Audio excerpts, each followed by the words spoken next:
आम्रवृक्षाखाली जा सगळ्यांना वाटले.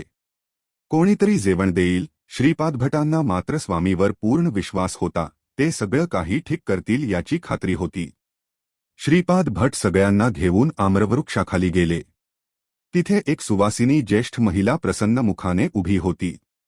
श्रीपाद भटांनी चौकशी केली तेव्हा महिला म्हणाली, आज आमच्यापैकी बरीच मंडळी येथे भोजनास येणार होती, पण अजून ती आली नाही.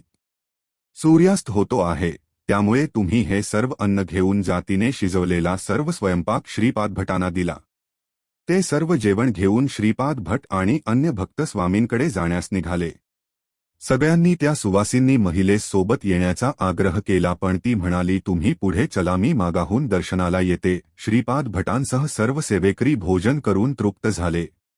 अशा प्रकारे स्वामी समर्थांनीच सर्व भक्तांना अन्नपूर्णेक्रवी भोजन घातले. एवढेच नाही तर साक्षात देवी अन्नपूर्णेचे दर्शन देखील झाले. म्हणून अनेक ठिकाणी स्वामी समर्थ यांच्या अन्नपूर्णा रूपाची पूजा केली जाते.